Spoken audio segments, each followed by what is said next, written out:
Hello बच्चों, नमस्ते। कैसे हैं आप सब लोग? चलिए, तो यूपी होमगार्ड भर्ती आज मैं इसकी जानकारी देने आया हूं। 45,000 पद, आ गया शासनादेश, बच्चों में खुशी की लहर। एग्जाम, फिजिकल, सब चीज़ों को समझेंगे। और जो एग्जाम है इस बार सुनने में आ रहा है कि जीएस के केवल 100 क्वेश्चंस हैं। क्या ये सुनने में आ रहा है? सबसे अच्छी बात अगर इस पूरे नोटिफिकेशन में हुई है तो वो एक बात हुई है कि यहाँ पर पुलिस भर्ती बोर्ड इसको कंप्लीट करेगा, जिसके जिसके लिए हम ये कह सकते हैं कि शायद जो पहले ये भर्ती होती थी, जिसका किसी को कुछ नहीं पता चलता था, पुलिस भर्ती बोर्ड के माध्यम से ये साफ सुथरी होने की उम्मीद रहेगी, क्योंकि वो 50 लाख बच्चों की एक साफ सुथरी भर्ती करवा चुका है। इस वजह से हम इसको बिल्कुल एश्योर्ड मान सकते हैं कि भर्ती बहुत साफ सुथरी होने जा रही है। वरना चूंकि जब जिला स्तर पर होती थी तो बहुत दिक्कतें होती थी। अब यूपी में अगर होमगार्ड भी बनेगा तो भाई वो एकदम साफ सुथरी प्रक्रिया से बनेगा। अब वो योग्य होमगार्ड होगा। और क्या अपने ही जिले में, हाँ, होमगार्ड को अपना ही डिस्ट्रिक्ट मिल जाता है नौकरी करने के लिए, और 30,000 के आसपास आपकी सैलरी बन जाएगी। और अगर ये 8th पे कमीशन आया तो हो सकता है एक होमगार्ड भी 40-45,000 कमा रहा हो, उसका भी मानदेय बढ़ाना पड़ेगा। हालांकि ये दैनिक भत्ता तय होता है, पर चूंकि जब पे कमीशन के रूल ही बदल जाएंगे तो दैनिक भत्ता भी बढ़ाना पड़ेगा। और अगर आप अपने जिले में आज यूपी के अंदर 30,000 भी कमा पा रहे हैं और अपने घर से रोज अप डाउन रोज ड्यूटी कर पा रहे हो, शाम को अपने घर जा पा रहे हो, तो भाई 30,000 भी फिर कम नहीं है। कम कब लगते हैं 30,000? जब आप दूसरे स्टेट में नौकरी करने जाते हैं, तब 30,000 बहुत कम है, तब कुछ है ही नहीं, क्योंकि आपको रहना खाना यही आपका 10-15 हज़ार रुपये खर्च करवा देगा, जो यहाँ पूरी तरह से सेफ हो जाता है। और गाँवों में जब कोई गाँव से अपने गाँव से ही करेगा, अपने जिले में कर रहा है, तो अपने गाँव में आधे खर्चे वैसे ही नहीं होते हैं। ठीक है, तो भाई यूपी होमगार्ड की भर्ती उन लोगों के लिए वरदान है जो ये मानते हैं कि सर मैं तो बाकी जगह लग ही नहीं पाऊंगा। तो भाई क्या क्या है फिलहाल मैं बता देता हूं। 45,000 होमगार्डों की भर्ती आ चुकी है, आ नहीं चुकी है, अभी गाइडलाइन आई है, आएगी कब तक इसके बारे में बात करूंगा। 18 से 30 साल उम्र रखी गई है, और जो ओबीसी एससी एसटी हैं उन्हें 18 से 35 साल उम्र है। तो ये तो एक उम्र का एक अच्छा इसमें मतलब दिया गया है। थोड़ा पहले और ज्यादा होती थी, इस बार ये थोड़ी घटाई गई है। ठीक है, और पहली भर्तियों का तो आपको पता ही नहीं लगता था, पर अब पता लगने जा रहा है। ये भर्ती पूरी तरह से ठीक ठाक होगी, ऐसी आप उम्मीद करिए। अच्छी बात ये होगी कि जो बच्चा होमगार्ड बनेगा उसको पुलिस में भी आयु में छूट मिलती है अच्छी खासी। पुलिस की भर्ती जब वो आएगी ना, कांस्टेबल के लिए अगर आप देखोगे तो जैसे आप कोई बच्चा पुलिस में ओवरेज हो गया तो होमगार्ड में मान लो भर्ती उसने ज्वाइन कर रखा है, तो फिर इसके लिए उसको काफी छूट मिल जाती है एज में। तो एक बहुत बढ़िया तरीका मतलब वैसे भी है। अदर स्टेट वाले कैसे भर पाएंगे उसके बारे में तो भाई मैं अभी नहीं बता पाऊंगा, जो विस्तृत गाइडलाइन का वेट करना पड़ेगा, है ना। शैक्षिक योग्यता का निर्धारण मैं बता देता हूं कि भाई देखो 10वीं कक्षा पास यहां रखा गया है। और 10वीं कक्षा मेरे ख्याल से इस बार पहले भी शायद 10वीं ही होती थी या 8th भी हो सकता है पहले, अभी मुझे पूरा ध्यान नहीं है पहले का क्या है। फिलहाल हम ये कह सकते हैं कि 10th पास होना अब होमगार्ड के लिए जरूरी होगा। और जब पुलिस की बात करेंगे कांस्टेबल की, तो वहां 12वीं पास होता है। यहाँ हालांकि ये अधिमानी अहर्ता है, ये जरूरी नहीं है कि आपके पास ये हो, पर अगर ये है तो फिर आपको निर्धारित अंक दिए जाएंगे। 3 अंक आपको सी प्रमाण पत्र के, एनसीसी के, और बी के 2 अंक और ए के 1 अंक। ये वही रूल है, वही तरीका है। क्या ये वही रूल है जो सेंट्रल की भर्तियों में दिया जाता है आर्म फोर्सेज में? जैसे आप एसएसजी वगैरह में नहीं, वहां 5%। अगर वो रूल होता दिल्ली पुलिस में एनसीसी के सी सर्टिफिकेट के 5 अंक है, तो वो वाला तो नहीं है, पर ये एक निर्धारित कर दिए गए हैं, इस हिसाब से मिलेगा। और एक यूपी में होता है भारत स्काउट एंड गाइड प्रमाण पत्र, अगर ये भी है तो 1 अंक इसका भी मिल जाएगा। ठीक है, चलिए ये आपके उन अंकों में जोड़ दिए जाएंगे भाई। अधिमानी अर्हता है ये फिलहाल। चलो दूसरा, यदि किसी अभ्यर्थी के पास एक से अधिक अधिमानी अर्हता है तो उसे सबसे अधिक अंक वाली ही अर्हता दी जाएगी। जैसे मान लो किसी के पास ये भी है और किसी के पास ये भी है, तो 4 अंक नहीं मिलेंगे, फिर ये वाला मिलेगा उसको। समझ में आई बात? ठीक है। दूसरा, 18 वर्ष और 30 वर्ष ये जो आयु सीमा रखी गई है, ये 1 जुलाई के आधार पर ही काउंटिंग होगी, क्योंकि एनरोलमेंट का वर्ष जो होगा, अब आप ये उम्मीद करो कि अगर ये इस साल भर्ती आ गई तो फिर 1 जुलाई को 2025 को एनरोलमेंट मांगा जाएगा। अगर भर्ती 2026 में चली गई तो फिर 1 जुलाई 2026 के हिसाब से एज की कैलकुलेशन की जाएगी। ये इस बात का मतलब है। एनरोलमेंट की पूरी प्रक्रिया, यानी जो फॉर्म वगैरह आएंगे और आपका जो लिस्ट मेरिट आउट सब कुछ होगा, वो सब किसके द्वारा होगा? ये सब किया जाएगा पुलिस भर्ती बोर्ड के द्वारा। ठीक है, आगे बात कर लेते हैं भाई। भूतपूर्व सैनिकों के लिए भी इसमें जो है वो आपको पता ही उनका होता है, वो भी इसमें भर्ती हो सकते हैं। शायद वो नहीं होंगे, मतलब प्रोविजन उनके लिए रखा गया है कि भाई कोई आर्मी से हवलदार या मान लीजिए वो सूबेदार रिटायर होकर आ रहे हैं, तो क्या वो होमगार्ड की नौकरी करना चाहेंगे? नहीं, वो इसमें मतलब अपनी तौहीन समझते हैं, इसलिए वो नहीं कर पाएंगे। पर ऐसा भी है, वो बहुत जगह बेचारे इस ऐसे भी मजबूर हैं अपने घरों की हालातों से कि वो गार्ड की नौकरी भी करते हैं। पर वो ऐसा नहीं है कि वहाँ गार्ड को भी एक अच्छी खासी सैलरी दी जाती है, एक रेपुटेड सैलरी होती है। पर फिर भी अगर वो ज्वाइन करना चाहें तो ये उन्होंने कंडीशन ये रखी गई है। ये आर्मी मैन के लिए, मतलब एक्स सर्विस मैन के लिए, आर्मी नहीं, एयरफोर्स नेवी सबके लिए है। चलिए, आवेदन शुल्क जो है ये उस टाइम पर निर्धारित किया जाएगा। अभी तो शायद आवेदन शुल्क का कोई भी चीज नहीं है, ये नहीं बताया, क्योंकि ये बोल रहे हैं कि जो इसका होमगार्ड का जो सबसे बड़ा अधिकारी होता है उनके साथ विचार विमर्श करने के पश्चात पुलिस भर्ती बोर्ड तय करेगा कि क्या आवेदन शुल्क रखा जाए। ठीक है, आवेदन अब आप कहोगे सर किस डेट से आ रहे हैं, तो वो डेट अभी नहीं बताई गई है, पर वो बहुत जल्द आएंगे, क्योंकि सबसे ज्यादा जो इंतजार था वो इसी बात का था कि इसको कराएगा कौन और किस तरह से होगी, क्या मापदंड होने चाहिए, वो सब तय हो चुके हैं अब। और मुख्यमंत्री जी लगातार कहते रहे हैं अपने भाषणों में कि होमगार्ड की भर्ती जल्द से जल्द हो, जिससे पुलिस को भी बड़ी हेल्प मिल जाती है। होमगार्ड का मेनली काम क्या है? होमगार्ड का मेनली काम है कि भाई यूपी में कोई उस तरह की कोई आपदा आ जाए, मान लो कल कोई बाढ़ आती है, तो बाढ़ में सबसे ज्यादा सक्रिय ये लोग रहेंगे, बाकी पुलिस की हेल्पिंग हैंड्स ये रहते हैं हर जगह, आप ये कह सकते हो। खैर ये अपने आप को पुलिस से कम नहीं समझते हैं, ये भी मैं आपको बता देता हूं, पर जब भर्ती हो जाओगे तो आपको मेरी बात बुरी लगेगी, अभी तो लगेगी सर हम तो फिर पुलिस ही हैं, तो अच्छी भी लग सकती है। खैर छोड़ो, फिर ये सच्चाई है इसलिए मैंने आपको बता दिया है। चलो, बाकी इन्होंने बोल दिया है कोई दिव्यांगजन नहीं इसमें पदों के लिए एनरोलमेंट नहीं कर पाएगा, और मानसिक दोष से कोई युक्त भी व्यक्ति नहीं कर पाएगा, शारीरिक दोष से युक्त व्यक्ति भी नहीं कर पाएगा, नहीं छोटा मोटा मेडिकल भी कराया जाएगा। ठीक है, चलो होमगार्ड के एक ये बहुत इंपॉर्टेंट पॉइंट है, होमगार्ड के पदों पर एनरोलमेंट के लिए यह आवश्यक है कि अभ्यर्थी उस जनपद का मूल निवासी हो जिस जनपद की रिक्ति के सापेक्ष आवेदन किया गया है। ये बहुत इंपॉर्टेंट पॉइंट है। जैसे कोई बच्चा ये कहे कि मैं बुलंदशहर का हूं जी, मैं बुलंदशहर का हूं और मैं गाजियाबाद में अप्लाई करना चाहता हूं, तो क्या वो कर सकता है? नहीं कर सकता। बुलंदशहर का बच्चा बुलंदशहर में ही अप्लाई करेगा, गाजियाबाद का बच्चा गाजियाबाद में ही अप्लाई करेगा, गौतम बुद्ध नगर का बच्चा गौतम बुद्ध नगर में, बलिया का बलिया में, गोरखपुर का गोरखपुर में, प्रयागराज का प्रयागराज में। ये इस बात का मतलब है, यानी ये मूल निवास जरूरी होगा दिखाना उस जिले का जिस जिले में आप नौकरी कर रहे हो। इसका उद्देश्य ये है, क्योंकि ये जिला स्तर की नौकरी है, तो इसका उद्देश्य ये है कि बच्चा अपने जिले से ही नौकरी करे, तभी इस होमगार्ड के ये जो मानदेय मिलता है इसमें वो सर्वाइव कर पाएगा। वरना फिर क्या है, वो रोज अपने घर भागेगा, फिर कैसे हेल्प ले लेंगे उनके लिए? ठीक है, और इसमें कोई छुट्टियां तो होती नहीं है, इसमें जितने दिन आओगे जितने दिन ड्यूटी करोगे वो आपसी सामंजस्य आप ले जाओ और वो आपकी छुट्टी ना लगे, ऐसे हो जाता है, कर लेते होंगे, पर इस तरह मतलब एक दिन की भी छुट्टी है तो एक दिन का कम पैसा आपको मिलेगा। यही तो फर्क है पुलिस की नौकरी में और इसमें। पुलिस में वहां छुट्टी निर्धारित है, यहां पे आप 4 दिन नहीं आए तो 4 दिन का पैसा नहीं मिलेगा।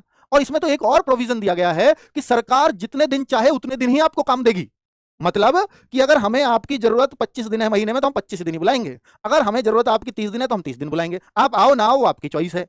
ठीक है, अगर हमें 10 दिन जरूरत है तो हम 10 ही दिन बुलाएंगे आपको, और फिर 10 दिन का ही पैसा देंगे। पुलिस की नौकरी में ऐसा नहीं है, वहां रोज करनी है ड्यूटी।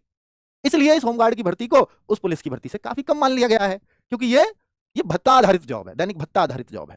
पर जो पिछला रिकॉर्ड अगर मैं बताऊं कि भाई जो होमगार्ड की भर्तियां होती थी, ऐसा नहीं है कि सरकार को किसी दिन उनकी जरूरत ना पड़ती हो। 30 के 30 दिन काम है उनके लिए। अब 45,000 शॉर्टेज है सर, ये पूरी हो जाएगी फिर तो 30 दिन काम नहीं रहेगा, ऐसा कभी होगा ही नहीं, यूपी के अंदर तो नहीं होगा।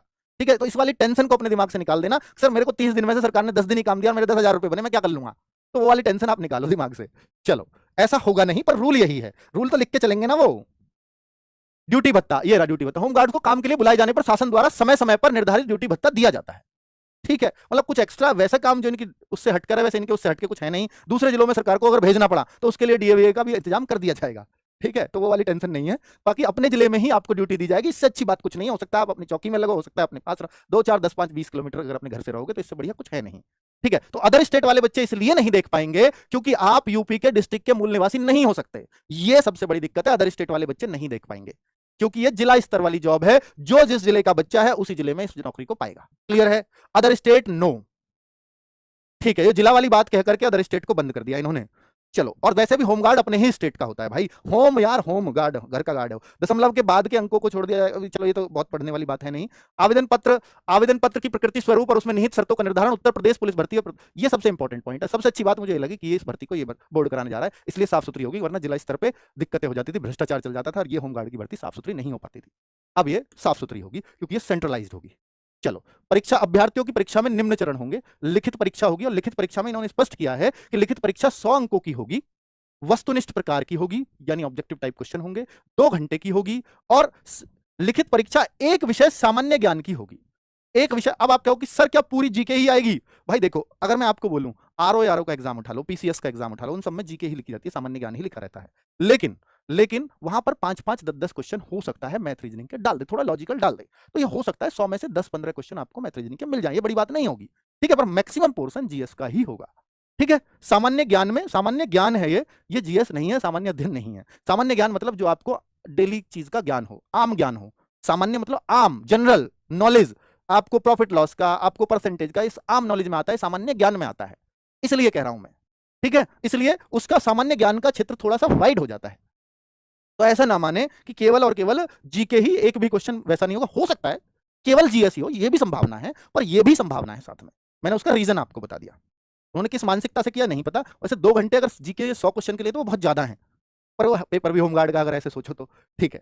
चलो भाई आगे, श्रेष्ठता सूची, एक और बहुत अच्छी बात। देखिए हर पॉइंट में ना जो ये शासनादेश आया है कुछ ना कुछ बहुत इंपॉर्टेंट लिखा होता है, पर हम उसके गौर से इसको पढ़ते नहीं। 7 पेज का है ये, अभी विस्तृत नोटिफिकेशन तो लेट आएगा, तो जब वो आएगा तो तब फॉर्म भी उसमें डेट भी आ जाएगी। तो अभ्यर्थियों की लिखित परीक्षा में प्राप्त अंकों तथा प्रस्तर 7 में अंकित अधिमानी अर्हताओं के आधार पर, जो अभी 7वें नंबर पे थी, तो आधार पर प्राप्त अंकों को जोड़ने के, हाँ, लिखित परीक्षा में प्राप्त अंक और जो अहर्ता थी एनसीसी और वो जो स्काउट वाली थी, उनको जोड़ने के उपरांत सभी अभ्यर्थियों की जिलावार सूची श्रेष्ठता क्रम में तैयार की जाएगी। श्रेष्ठता क्रम में कैसे? जिसके अच्छे अंक, जिसके ज्यादा मार्क्स, जिलावार सूची बनेगी। गौतम बुद्ध नगर के ये स्टूडेंट्स हैं, इनके कितने मार्क्स आए, ये गौतम बुद्ध नगर में देखे जाएंगे। ये गोरखपुर के स्टूडेंट्स हैं तो गोरखपुर में देखे जाएंगे, लखनऊ के स्टूडेंट्स तो लखनऊ जिले में ही देखे जाएंगे। हर जिले की अलग अलग वैकेंसीज होंगी।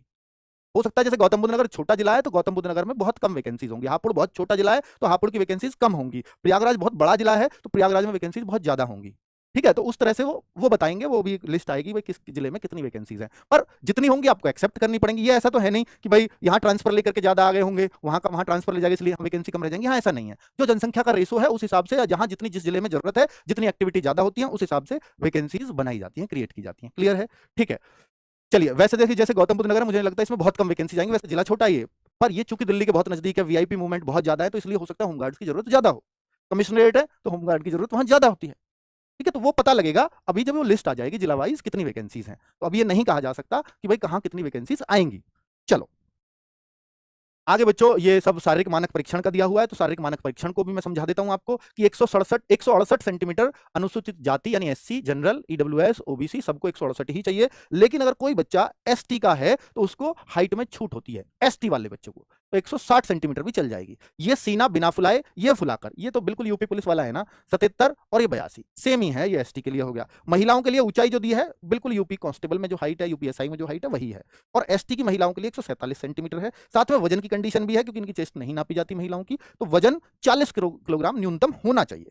ठीक है, तो शारीरिक दक्षता परीक्षा में और क्या क्या लिया जाएगा, तो देखिए अगर पुरुष हैं तो जो यूपीएसआई का है ना सेम होमगार्ड का है, 4.8 किलोमीटर 28 मिनट में, सेम यूपीएसआई में यही रनिंग होती है, सिर्फ रनिंग है और कुछ नहीं है फिजिकल में। महिलाओं में 2.4 किलोमीटर दौड़ है और 16 मिनट में वो करनी पड़ेगी, सेम यूपीएसआई में है महिलाओं के लिए। अब आप कहो सर महिलाएं भी होती हैं, अब तक का जो रिकॉर्ड है उसमें करीब जितने भी अब तक होमगार्ड्स हैं उनमें 2800 महिलाएं ऑलरेडी हैं, तो रेशियो एक रहेगा महिलाओं का, वो कितना रहेगा वो नहीं पता, तो महिलाओं की वैकेंसीज अलग से रहेंगी। ठीक है, होमगार्ड की भी क्या ड्रेस होती है, वर्दी होती है? जी हाँ होती है, आपने देखी होगी, बस पहचान क्या होगी, पुलिस जैसी ही वर्दी होती है। होमगार्ड के पे यहाँ HG लिखा होता है, होमगार्ड HG, और यूपी पुलिस वाले पे आपको पता ही उत्तर प्रदेश पुलिस लिखा होता है, तो आराम से पहचाना जा सकता है, पर पुलिस वर्दी तो पुलिस जैसी ही होगी भाई। ठीक है, देखने में तो वैसा ही लगता है। स्वास्थ्य परीक्षण अंतिम रूप से जो एनरोलमेंट हेतु उपयुक्त पाए गए अभ्यर्थियों का जिला कमांडेंट होमगार्ड, जिला स्तर पे जो कमांडेंट होते हैं होमगार्ड के, उनके द्वारा स्वास्थ्य परीक्षण उनका कराया जाएगा। ठीक है, ये जिला अस्पताल में ही होता है, और जिला अस्पताल में आपको देख लिया जाएगा भाई आप स्वस्थ हैं पूरी तरह से, तो आपको जो है अगर अभ्यर्थी जो है उस मतलब नहीं है, कोई दिक्कत है उसको, मानसिक या शारीरिक दृष्टि से कोई दिक्कत है, तो एनरोलमेंट नहीं किया जाएगा।